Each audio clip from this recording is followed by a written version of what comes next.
considèrent comme des promesses, comme des choses qui ne se sont pas encore accomplies et que nous devons encore rechercher. Alors que c'est notre réalité en Christ. Voilà l'objectif, bien Seigneur, de mon homélie de ce matin. L'objectif principal de cette prédication, je veux amener le peuple de Dieu à régler un problème. Par rapport à nos acquis, par rapport à l'œuvre de la croix, ne considérez plus cela comme des choses à rechercher, comme des choses qui sont encore loin, mais considérez cela comme des choses accomplies déjà, comme votre réalité, comme des choses déjà établies. Est-ce que tu peux dire Amen très fort? Alléluia. Amen. Bien-aimé du Seigneur, le piège dans lequel on tombe, c'est lorsqu'on parle de ces choses et que l'on voit encore certaines situations inconforts autour de notre vie. Ça commence un peu à nous faire douter. Non, bien-aimé du Seigneur, à la croix tout est accompli. Jésus ne t'a pas menti. Mais ça n'annule pas le fait que le diable, qui est un petit têtu, va essayer de te tenter. Essayer de... Est-ce que pendant que tu le dis, tu le crois vraiment? C'est ça l'objectif de ma prédication. Si ce problème est réglé par cette déclaration, je peux même m'arrêter là. Est-ce que tu crois que tout est accompli? Est-ce que tu crois que tu es plus que vainqueur en Jésus? Est-ce que tu crois qu'en toi il n'y a plus de condamnation? Est-ce que tu crois que tu as la victoire sur les ténèbres? Alléluia. Tout est accompli. Amen. Alléluia. Bien-aimé du Seigneur, allons-y avec notre texte de base. Un sermon thématique, le thème de ce matin, les gloires de l'œuvre de la croix. Nous allons parler des gloires de l'œuvre de la croix. Et nous allons beaucoup plus nous focaliser sur un texte de la Bible, parce que ce ne sont pas les seules gloires que nous allons voir en rapport avec la croix. Mais je veux vous parler des gloires de l'œuvre de la croix en rapport avec Colossiens chapitre 2, le verset 9 à 15. Parce que dans beaucoup d'autres textes de la Bible, on nous fait le tableau de ces acquis de la croix. Et dans d'autres versets, on peut trouver d'autres richesses. Mais pour ce matin, focalisons-nous sur Colossiens 2, 9 à 15. Je répète le thème de ce matin, les gloires de l'œuvre de la croix. Je ne parle pas du frère gloire, mais je veux parler des gloires de l'œuvre de la croix. Est-ce que le thème ça va? Si c'est bon, dites Amen très fort. Amen. Alléluia, je peux passer. Maintenant nous allons faire la lecture. Je vais seulement lire pour qu'on gagne le temps. Amen. Colossiens chapitre 2, 9 à 15. Je peux commencer même à partir du verset 4 parce que dans le contexte, ça va m'aider un peu. Au verset 4, on dit: je dis cela afin que personne ne vous trompe par des discours séduisants. Alléluia.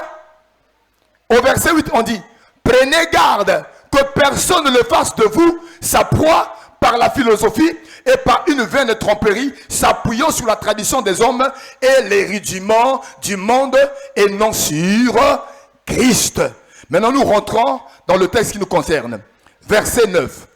Car en lui habite corporellement toute la plénitude de la divinité.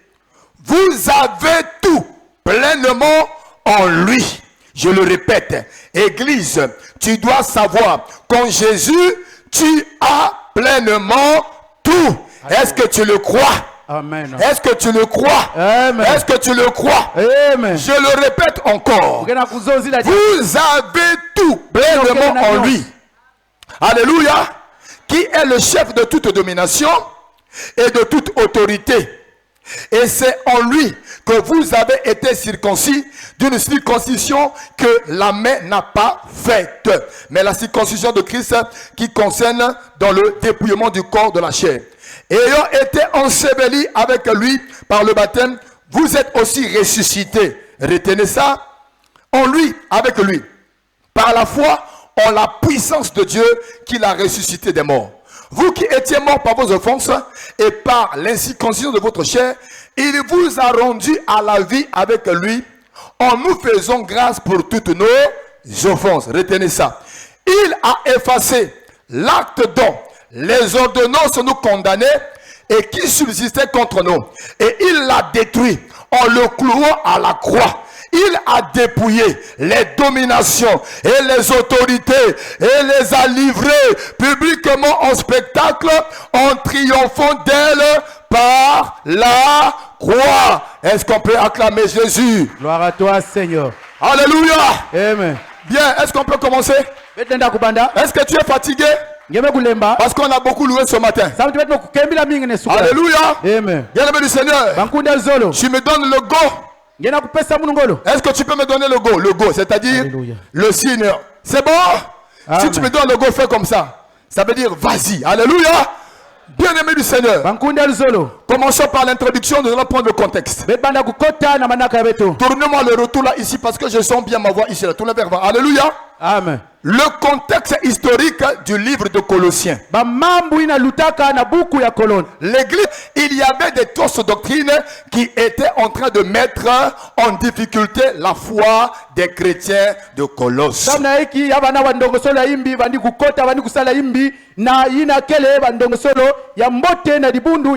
Un groupe de théologiens hérétiques était en train d'attaquer la divinité de Jésus. On les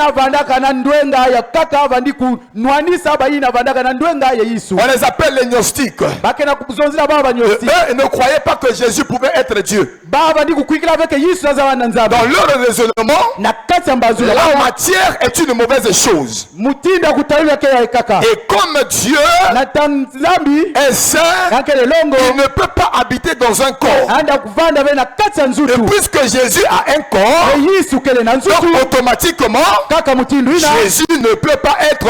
Jésus ne peut pas être. Jésus ne peut pas être. Ça, c'est selon leur conception. Pour eux, le corps là n'est pas une bonne chose. Le corps là, c'est un péché. Et donc, Dieu qui est saint ne peut pas habiter dans un corps. Et comme Jésus est devenu un homme, il ne peut pas être Dieu. Deuxième fausse doctrine, au lieu de pécher le salut par la grâce et par la foi,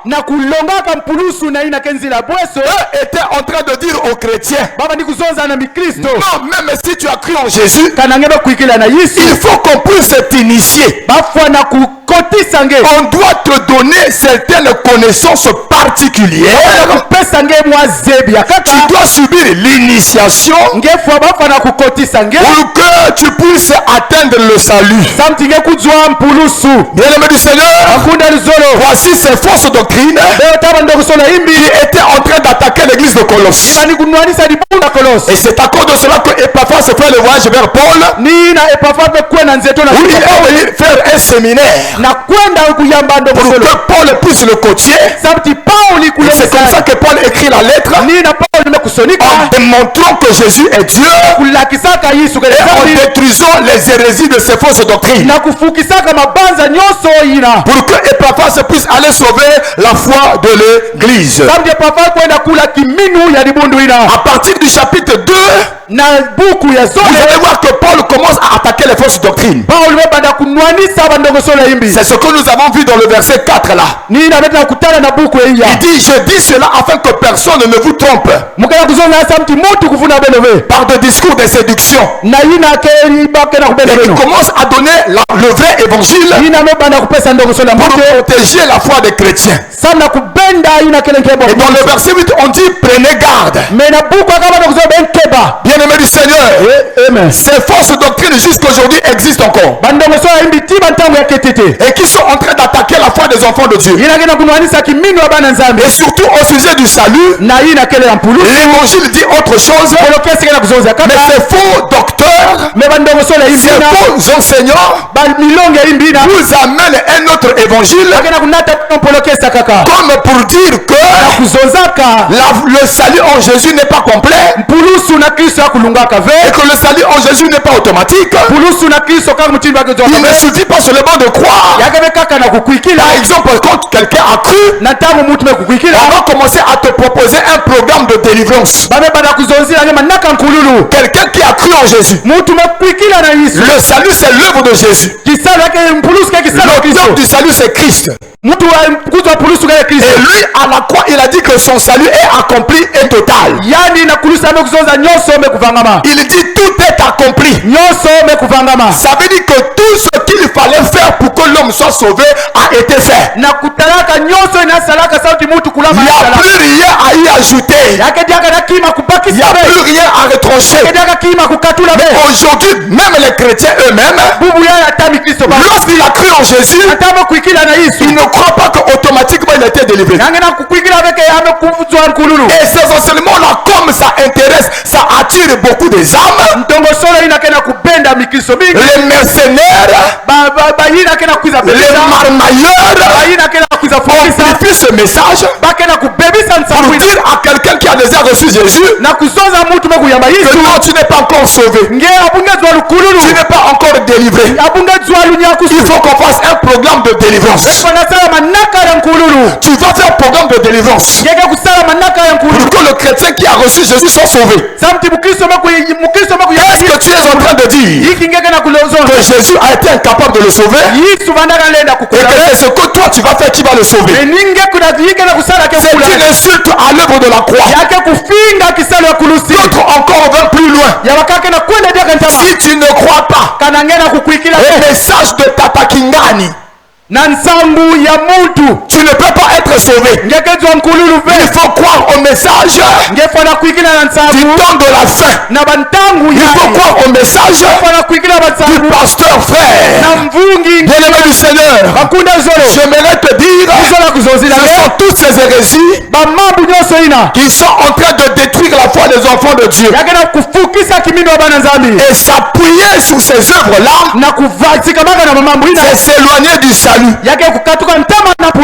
Penser que Dieu, pour pardonner, il faut faire une pénitence, c'est annuler l'œuvre de la croix.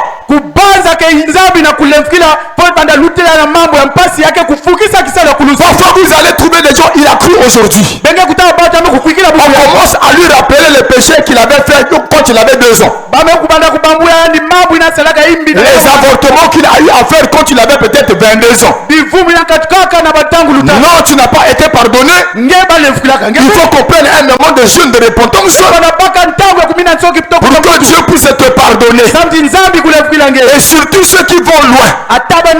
Si tu n'es pas baptisé au nom d'eux, si tu ne crois pas au message d'eux, tu ne peux pas être sauvé. Bien-aimé du Seigneur, ce sont toutes ces choses-là que l'évangile de la croix vient régler. C'est ce qui m'amène, bien-aimé de Dieu, à parler de votre héritage à la croix. Et ne laissez personne vous tromper. Croyez que ce que Jésus a fait sur la croix est une réalité dans ta vie. Si tu le crois, donne-moi un bon amen. Alléluia. Que personne ne vous séduise. Amen. Que personne ne vous trompe. Alléluia. Le salut de Jésus est complet. Il n'y a rien à y ajouter. Il n'y a rien à retranché. Le salut n'est pas une œuvre humaine.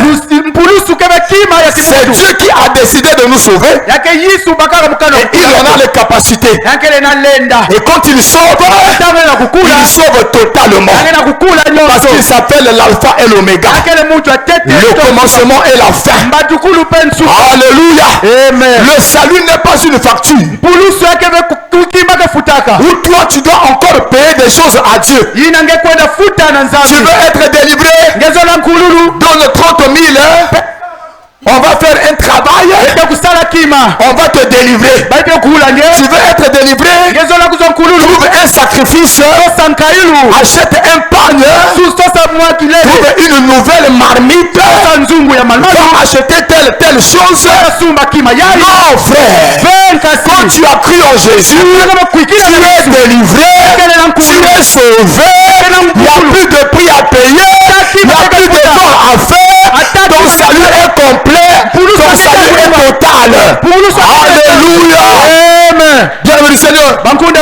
Maintenant nous allons attaquer directement les gloires de l'œuvre de la croix pour qu'on puisse avancer. Lorsque nous avons lu, bien aimé Seigneur, c'est ici que je vais commencer à régler le problème de la divinité de Christ. Au verset 9 de Colossiens chapitre 2, le verset 9. En lui habite corporellement la plénitude de la divinité. Lorsqu'on parle de en lui, on parle de Christ. On parle de l'homme Jésus. C'est pourquoi on fait la précision et le corps qui représente le fait qu'il est 100% homme et la plénitude de la divinité pour montrer que Jésus est 100% Dieu. C'est ce qu'on appelle par la double nature dans une seule personne. Une seule personne qui est 100% homme et qui est 100% Dieu. Une seule personne qui a un corps mais qui a la plénitude de la divinité. Est-ce que c'est moi qui le dis? Est-ce que tu n'as pas lu ça dans la Bible? Quelqu'un a lu ça dans la Bible? Si tu as lu ça dans la Bible, balance la main. Pour que je me rassure pas que je vous prêche mes pensées. Mais je vous prêche la parole de Dieu. Au travers de ce verset, Paul est en train de défendre la pleine divinité de Jésus. Et le diable est rusé. Bien aimé du Seigneur, la première bénédiction de l'œuvre de la croix, la croix nous a pourvu un sauveur efficace. Jésus est notre sauveur. Avant nous étions un peuple sans Dieu, sans alliance, sans promesse, sans cité. Mais en Jésus, nous sommes devenus le peuple de Dieu. En Jésus, nous laissons l'ancienne alliance. Nous rentrons dans une alliance plus supérieure que l'ancienne. En Jésus, nous sommes devenus peuple de Dieu. Et le plus important, Dieu est devenu notre Dieu. Jésus est devenu notre sauveur. Tu n'es plus un peuple abandonné. Écoute-moi mon frère. Écoute-moi ma soeur. Ton Dieu est vivant.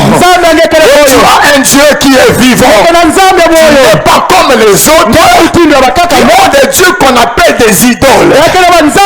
Ils ont des yeux, ils ne voient pas. Ils ont des mains, ils n'agissent pas. Ils ont des pieds, mais ils ne marchent pas. Mais notre Jésus, il n'est pas mort. Il est ressuscité. Il est vivant. Il est vivant. Il a des yeux. Il est capable de voir. Les yeux de l'Éternel parcourent la terre. Il a des mains capables de délivrer. Alléluia. Il a des pieds capables de quitter Nazareth pour aller chez la belle mère de Pierre. Capable de quitter Nazareth aller à Jérusalem. Et je le dis comme un prophète. Oh, ce matin, Jésus se déplacera. Et il viendra vers toi. Il viendra vers toi. Il viendra vers toi. Il viendra vers toi. Zachée cherchait un sauveur. Il est allé par ses efforts. Monter sur les sycomores. Percer la foule. Il n'avait pas pu retenir l'attention de Jésus. C'est Jésus lui-même qui l'a vu et qui lui a dit: descends du sycomore, descends du bois. Ça veut dire quoi? Ça veut dire arrête de te faire des efforts humains. Tu as essayé avec la foule, tu n'as pas pu. Même sur le sycomore, tu n'as pas pu. Arrête les efforts humains. Toi, viens et suis-moi. C'est-à-dire crois en moi. Et c'est comme ça que Jésus est entré dans la maison de Zachée. Et à la fin, on a déclaré: aujourd'hui, le salut est entré dans ma maison. Aujourd'hui, le salut entre dans ta vie. Aujourd'hui, le salut entre dans tes pieds malades. Aujourd'hui, le salut entre dans ton dos qui est malade. Aujourd'hui, le salut entre dans ta maison, entre dans ton foyer, entre dans tes enfants, entre dans ton mari, entre dans ta famille. Alléluia. Nous avons un sauveur efficace. Il est vivant et il est capable de nous sauver. Non seulement de nous sauver des combats de la terre, mais capable de nous sauver du péché, de la puissance du péché et de la présence du péché. Vous voyez, bien aimé du Seigneur, tu es délivré du péché, mais tu n'es pas délivré de la présence du péché. Il suffit de jeter un coup d'œil dehors, tu verras le péché. Il suffit de regarder ton téléphone, tu verras le péché. Ce matin, on passe par Mawata devant un hôtel, une boîte de nuit. J'ai vu le péché. Les jeunes filles qui ont passé la nuit dans les boîtes de nuit. D'autres que Satan a rendu esclaves dans les pharmacies de garde. C'est son propre argent. Mais Satan le manipule avec son argent. Voilà un monsieur qui pouvait bien dormir à la maison.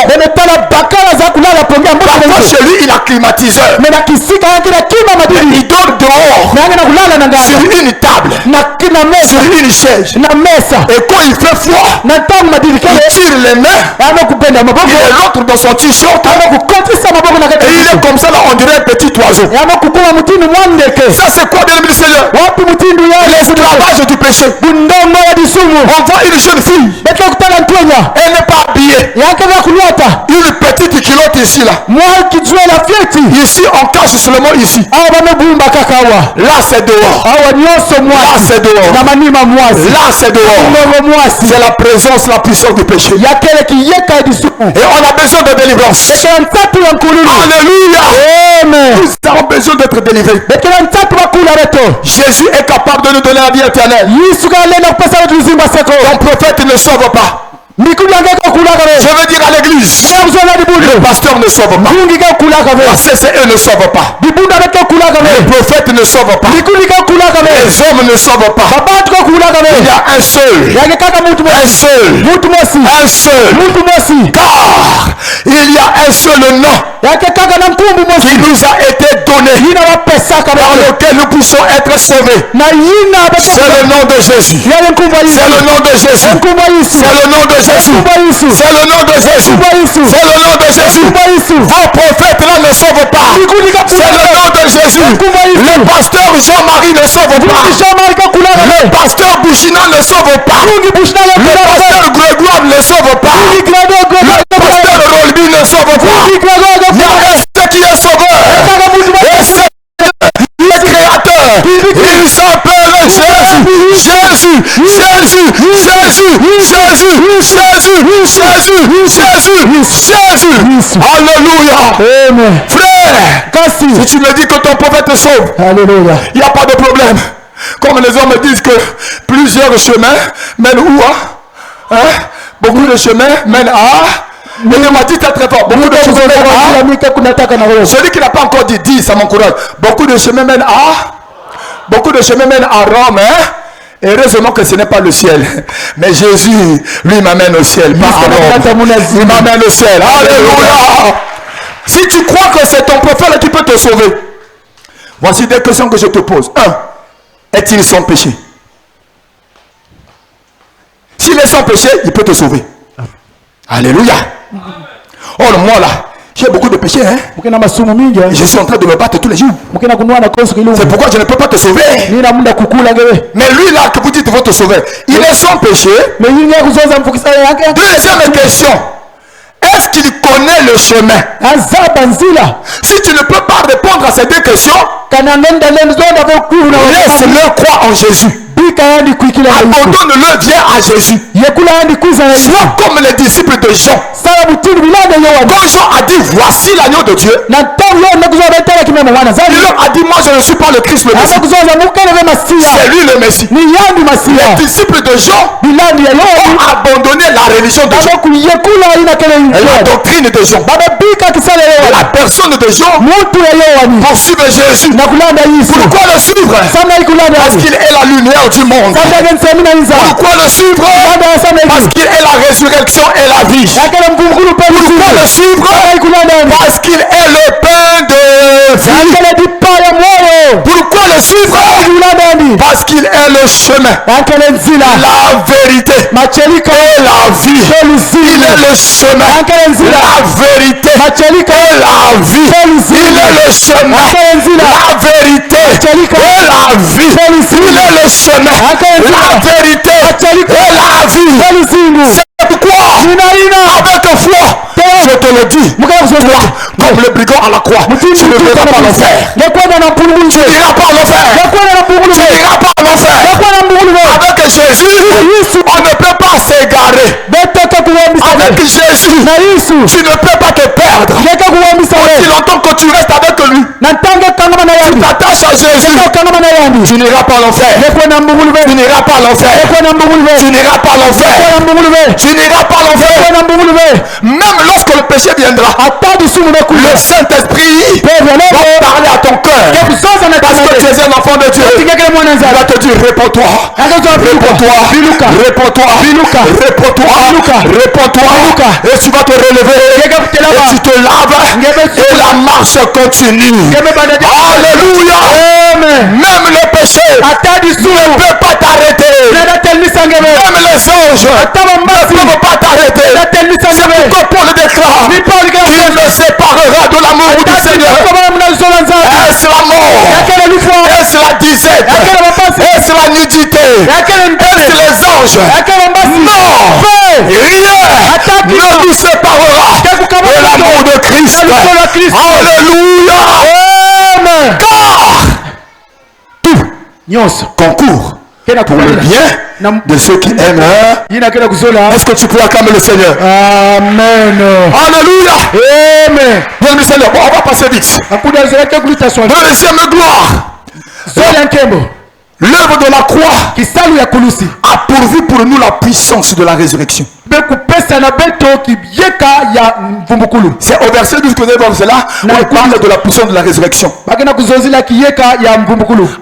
de l'œuvre de la croix, la puissance de la résurrection opère dans chaque enfant de Dieu. De la même manière qu'il a opéré en Jésus, de la même manière il opère en nous. Maintenant déjà, bien aimé Seigneur, la nouvelle naissance.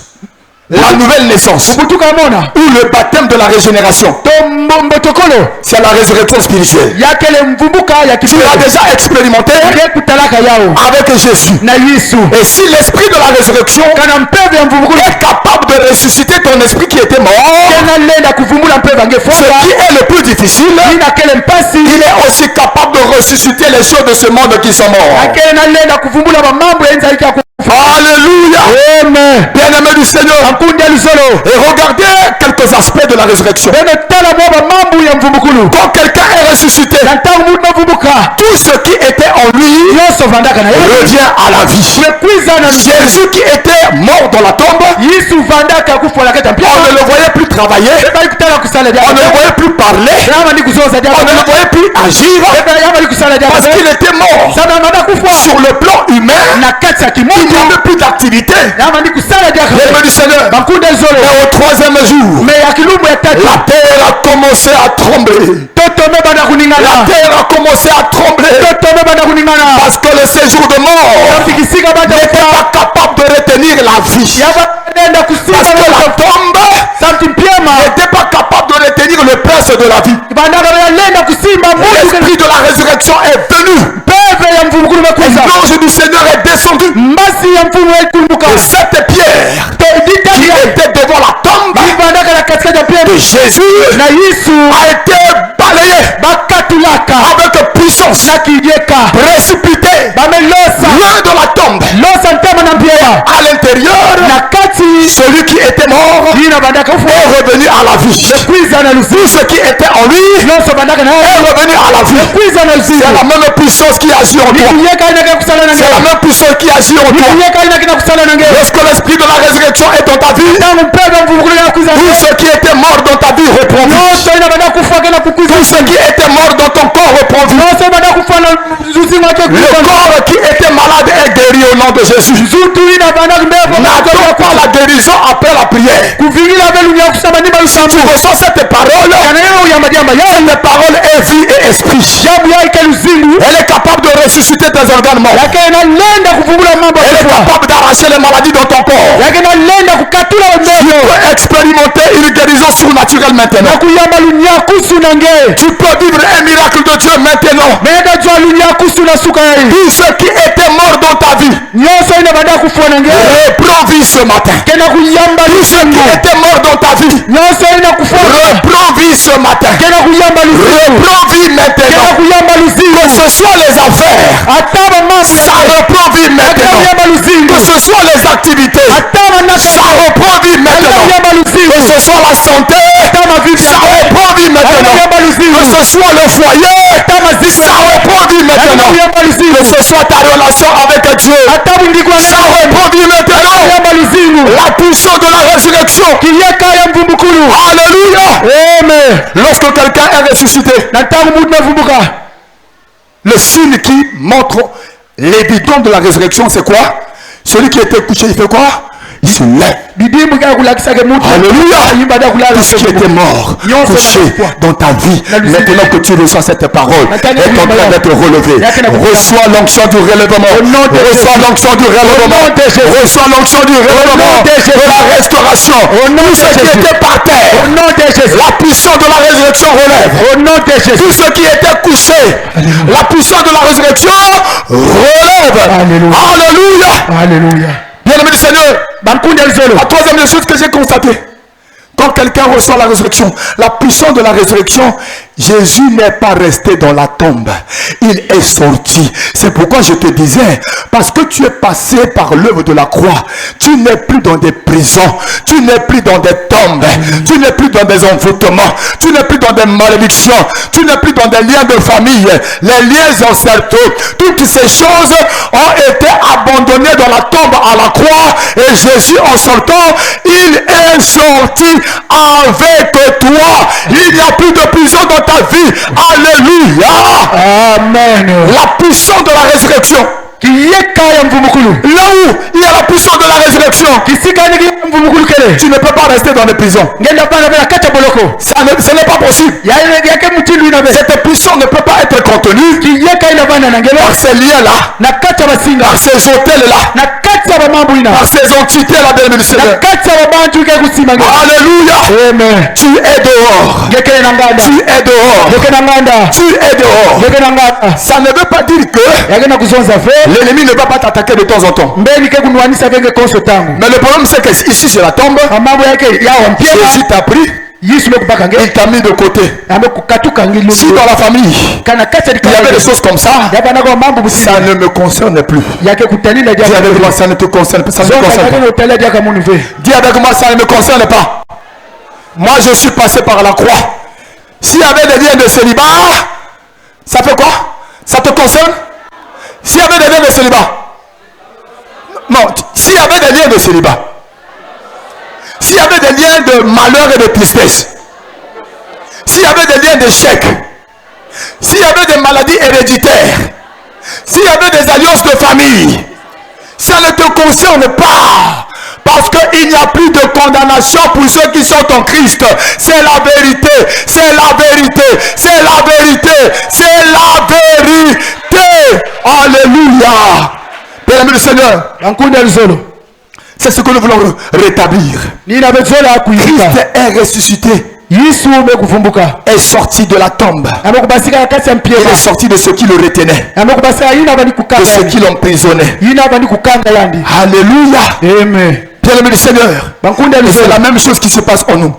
L'autre chose que je vois, est-ce que la pierre était toujours devant la tombe de Jésus quand il sortait de la tombe? Est-ce que la pierre était toujours devant la tombe quand Jésus sortait de la tombe? C'est une réalité dans ta vie. Pourquoi tu crois toujours à des? Il faut croire que je peux être oppressé, je peux être influencé, je peux être attaqué. Mais ne crois pas que tu es déjà vaincu par les obstacles. Non! Parce que ils te feront la guerre, mais ils ne te vaincront pas. Que Satan mette des pierres, des embûches, des obstacles pour t'empêcher d'accéder à ce poste-là. Ces pièges et ces obstacles vont devenir l'escalier sur lequel tu vas monter pour avoir cette progression. Ils te feront la guerre, ils ne te vaincront pas. Toute arme forgée contre toi sera nulle et sans effet. Tout concourt au bien de ceux qui aiment Dieu. Même quand tes ennemis t'attaquent, ils sont en train de te pousser vers ta gloire. Alléluia. C'est ça la puissance de la croix. C'est notre réalité. C'est que nous devons croire que c'est établi. Alléluia. Je crois que ce message nous délivre. Et moi aussi ça va me délivrer ce matin. Alléluia. Parce que j'ai travaillé toute la semaine. On n'a pas que prier. Vous voulez encore que je prie ce matin? Non, je te donne la victoire par la foi à l'évangile. Reçois ta victoire, reçois ta victoire, reçois la guérison, reçois la gloire, reçois l'élévation, reçois la restauration, reçois l'élèvement. Alléluia. Reçois ça déjà. Troisième, troisième bénédiction. Tous tes péchés sont pardonnés. Il a pardonné tous nos offenses. Là, je vais m'appuyer sur quelque chose et me parler à un enfant de Dieu. Toi aussi, tu as déjà subi cette oppression de Satan, la culpabilité du péché. Il y a eu des choses mauvaises qui se sont passées dans ta vie. Et comme un bon enfant de Dieu, là je m'adresse aux vrais enfants de Dieu qui ont l'esprit de Dieu, mais qui peuvent avoir des faiblesses par moment. Une faiblesse est arrivée, tu as fait mal à Dieu à l'église, à toi-même aussi. Et tu as demandé pardon à Dieu correctement. Mais il y a toujours un esprit quand toi tu veux aller servir Dieu, tu sens la honte, tu ne te sens pas digne d'aller servir Dieu, ça te taraude, ça te dérange dans ta conscience. Parfois tu peux t'engager à servir l'Éternel, mais tu n'arrives pas parce que le diable te rappelle cette chose-là. Jésus pardonne les péchés. La croix nous a assuré le pardon de nos péchés. Et lorsque tu as cru en Jésus, tes péchés ont été effacés et pardonnés. Ne laisse plus Satan te culpabiliser. Des fois tu as fait fait des avortements. Ça fait de cela beaucoup d'années. Et aujourd'hui, tu n'as pas d'enfant. Ah, certainement, je ne peux pas avoir des enfants. Donc, c'est peut-être les péchés que j'avais commis quand j'étais. Jésus avait déjà effacé ça. Il a effacé les ordonnances nous condamnaient. Il a pardonné toutes nos offenses. Il n'y a pas un péché qui a été oublié. Si tu étais dans la fornication et tu as demandé sérieusement pardon à Dieu, crois que le Seigneur t'a pardonné. S'il y a eu des choses mauvaises qui t'ont dérangé, qui ont dérangé l'église, crois que le Seigneur t'a pardonné. Nombreux ne croient pas au pardon de Jésus. Et c'est ce qui fait que quand tu viens à l'église, il y a quelque chose que tu n'arrives pas à faire. Lorsqu'on dit levons nos mains devant le Seigneur, tu veux lever tes mains, tu vois ce que tu avais fait avec tes mains. Tu vois le sang que tu avais fait couler avec tes mains. Tu vois les choses mauvaises que tu avais touchées avec tes mains. Jésus ne voit pas ça. Il voit son sang qui t'a lavé. Il voit son sang qui t'a purifié. Il voit son sang qui t'a délivré. Il voit son sang qui t'a enlevé le péché. Pendant que toi tu te vois impur, il a dit à Pierre, ne considère plus impur ce que Dieu a déclaré. Ça s'appelle la justification. Être justifié, ça veut dire tu t'es présenté au tribunal de Christ. Dieu lui-même était le juge et Jésus ton avocat. À cause du sang de Jésus, malgré le fait que tes péchés te condamnent, l'œuvre de Jésus couvre tes péchés. Et le Père céleste, le juge des juges, il prend son marteau, il tape sur la table. Je le déclare juste. Mieux que ça, on le déclare non coupable.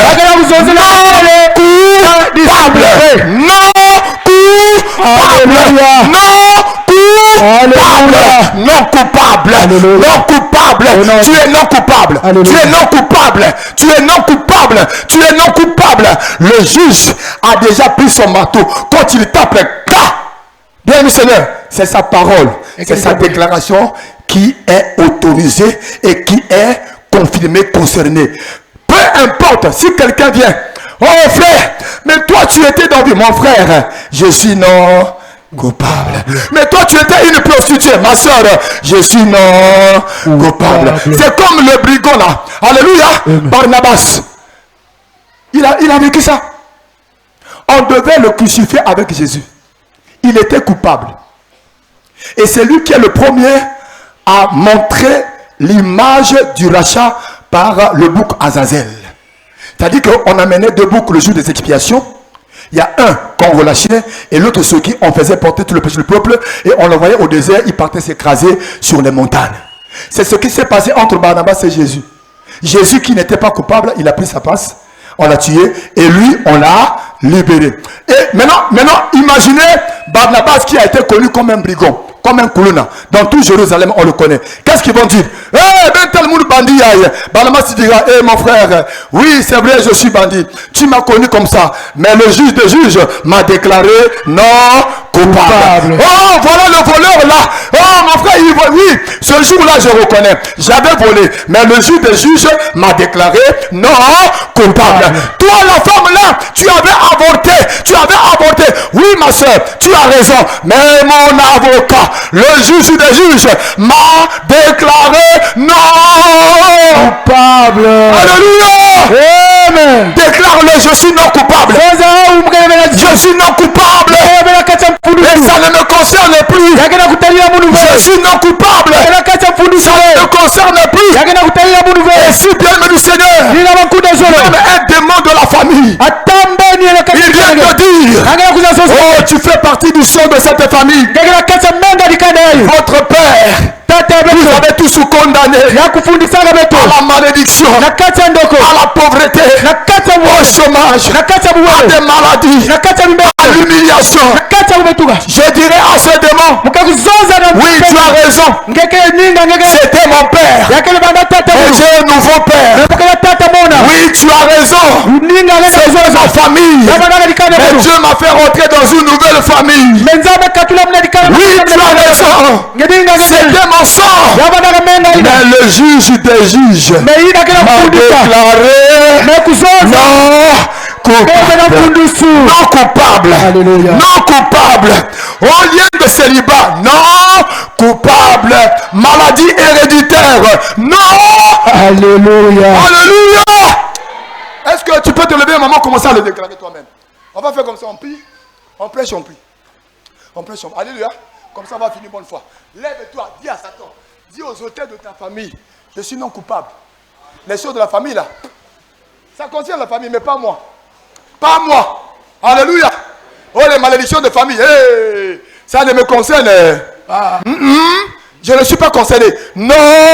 Comment ça le quelqu'un avec foi? Déclare-le. Je suis non coupable. Les malédictions de la famille ne me concernent pas. Je suis non coupable. Les blocages de la famille ne me concernent pas. Je suis non coupable. Prie avec foi. Nous allons finir. Alléluia. Amen. Oh Jésus, merci. Non coupable. 4. Jésus a effacé toute condamnation. Quatrième gloire de la croix. Tu peux même déjà prier pour soi. Plus de condamnation. Il n'y en a pas. Je suis libre, je suis délivré. Je verrai la gloire de Dieu. Je marcherai dans la victoire. Rien ne peut m'arrêter. L'influence de la famille ne m'arrête pas.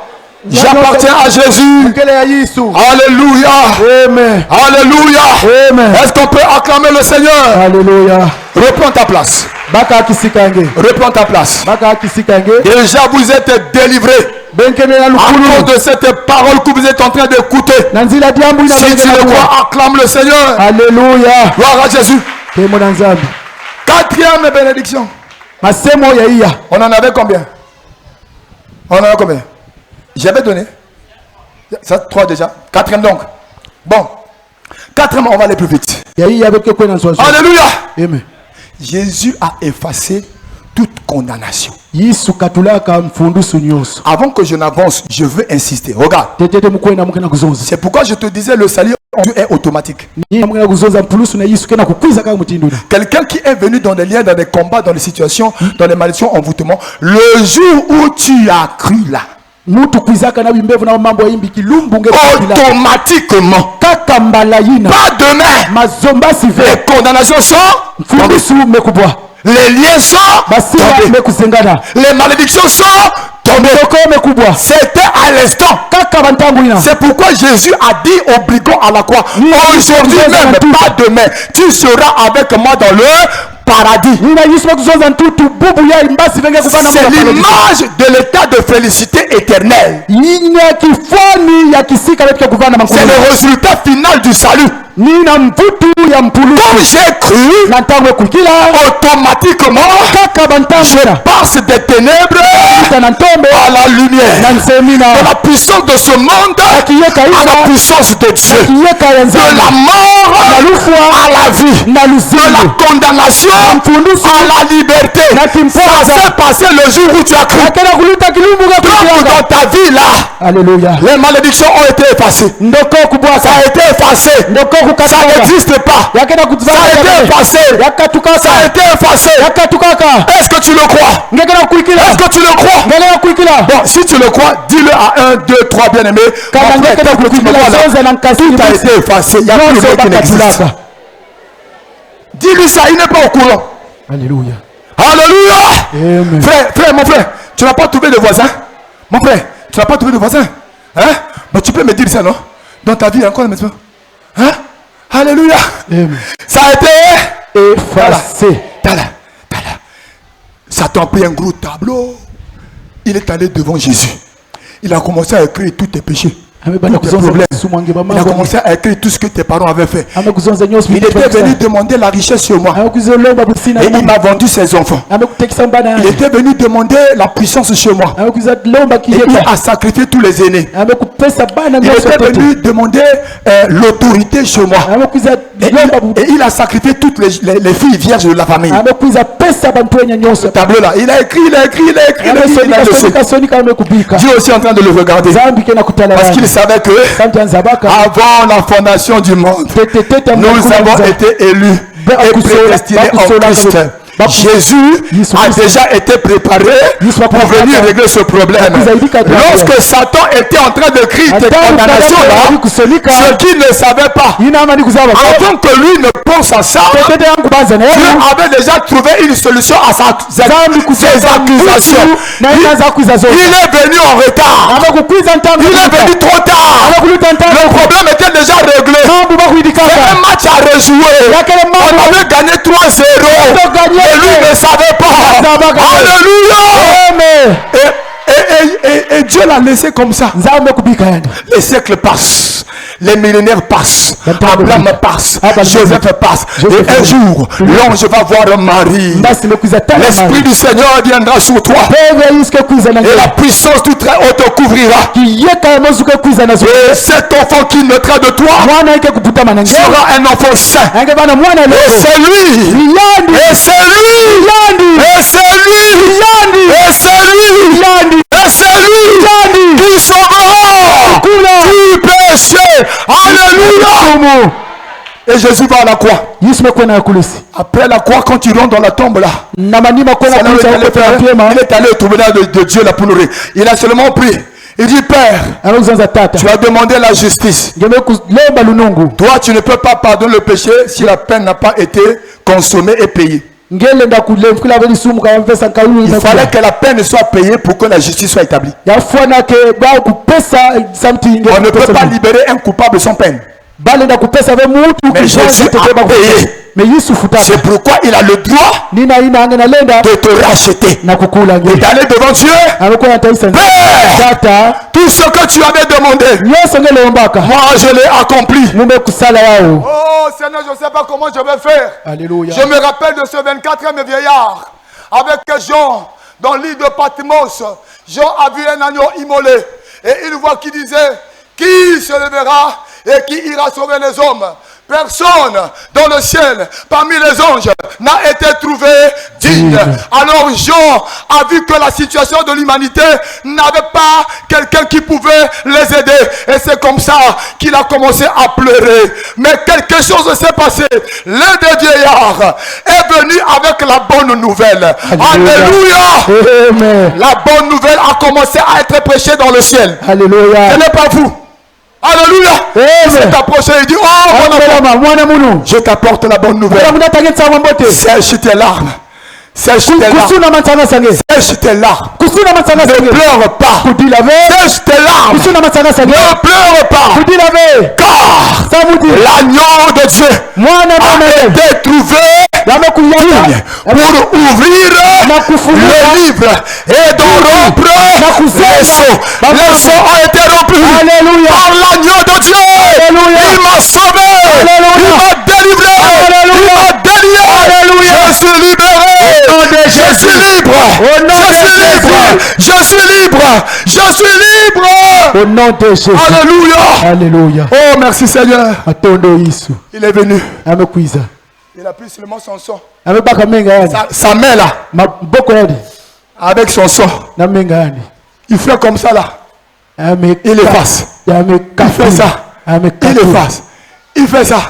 Il efface. Et tout le tableau qui était noir est devenu tout blanc. Il a effacé toutes nos condamnations. Satan n'a plus de moyen de t'accuser. C'est pourquoi quand il vient comme ça, dis-lui: mon frère, tu viens en retard. Moi j'ai été déclaré non coupable. Alléluia.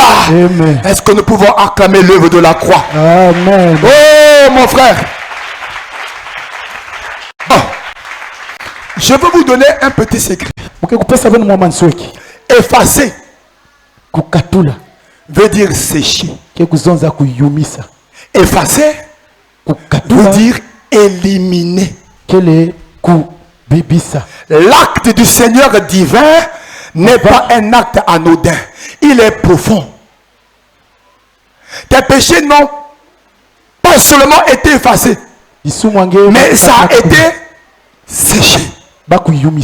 On a détruit la vie, la puissance du péché. Alléluia. C'est comme ça, bien aimé Seigneur. Jésus est capable de sécher les maladies dans les cœurs. Il est capable de sécher tes larmes. Il est capable de guérir ton cœur. Il est capable de réparer. Et il est capable de sécher les malédictions. Il est capable de sécher les blocages. Il est capable de sécher les oppositions. Il est capable de sécher les maris de nuit. Il est capable de sécher les célibats imposés. Il est capable de sécher les liens sataniques. Et je déclare que c'est ce qui se passe maintenant. C'est ce qui se passe maintenant. Il le sèche. Il le sèche. Il le sèche. Il le sèche. Il le sèche. Il le sèche. Il le sèche. Il les élimine. Il les fait disparaître. Ça n'existe plus. Les kystes et les myomes là, ça n'existe plus. Les influences sataniques qui te poursuivent là, ça n'existe plus. Parce qu'il a séché. Il a éliminé. Alléluia. Bien-aimé Seigneur, on n'a plus le temps. Nous pouvons nous arrêter là. Alléluia. Et je crois que le peu que nous avons eu, ça peut déjà nous établir dans notre victoire. Alléluia. Le dernier mot que vous trouvez dans cette portion d'écriture, il a détruit, c'est ça, non? Maintenant, quand toi tu vois détruit, je veux t'expliquer ça et puis on va finir. Est-ce que je peux avoir 3 bien-aimés? 3 bien-aimés. Créez comme un cercle ici. 3 là-bas aussi, venez. Faites comme un cercle. Là, bon, même si on n'a pas... Voilà, mon frère, que Dieu te bénisse. Regarde le peuple de Dieu comme ça. Ça, c'est une zone, ok? Là également, c'est une zone. Frère, viens. Oh, toi, tu es mon ami. Toi, tu peux venir. Voilà, mets-toi là. Hein? Faites comme si vous étiez en train de faire comme un cercle. Lorsqu'on parle de détruire, les mots que vous trouvez dans la Bible, là, ce sont des mots qui sont très importants. Le premier mot, ou bien dans le champ sémotique, qui traduit il a détruit, ça veut dire soulever depuis le sol pour déplacer. C'est ça détruire. Donc lorsque tu entends Jésus a détruit, il y a des choses qu'il a soulevées depuis le sol et il les a déplacées.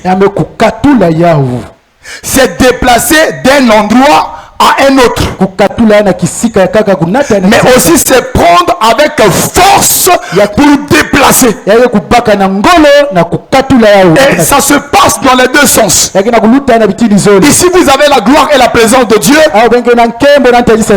et ici vous avez le chrétien dans sa vie sans Christ. Une fois qu'il a rencontré Jésus, dans cette vie ici là, il y avait toutes les choses qu'on venait de citer là, que vous pouvez encore réciter vous-même.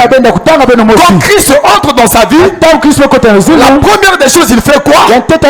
S'il trouve envoûtement, il le saisit avec force et il le déplace de ta vie. Il n'attend pas que toi tu le demandes. La seule invitation de Jésus dans ta vie produit cette action.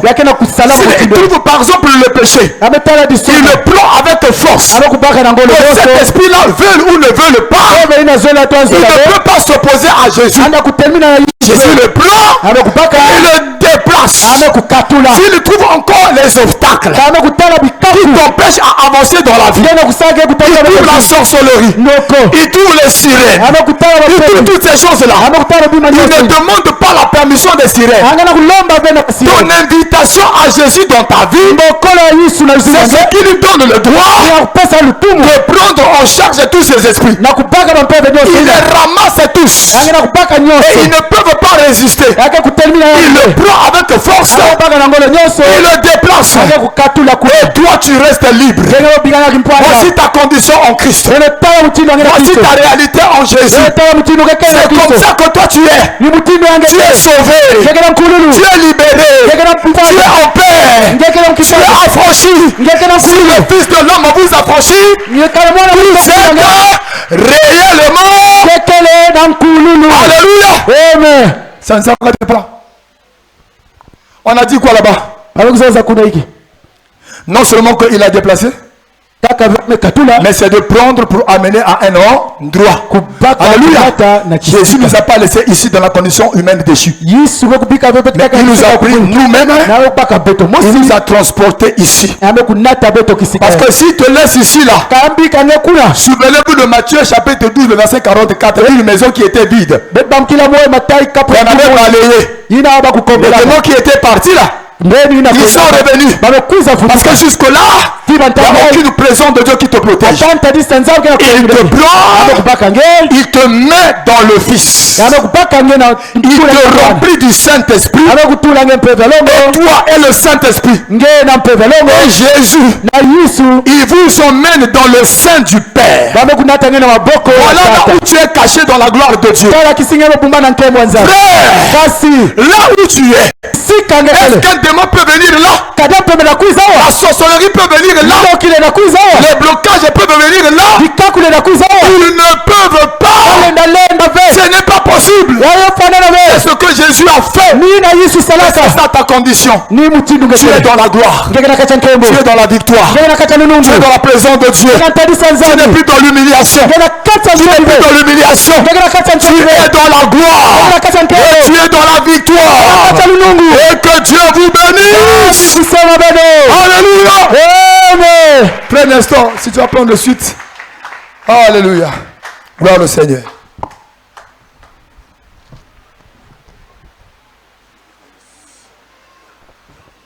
Les têtes baissées, nous sommes en train de rendre gloire au Seigneur. De dire merci pour l'œuvre de Golgotha. Élevons nos voix, nous sommes en train de prier. Alléluia.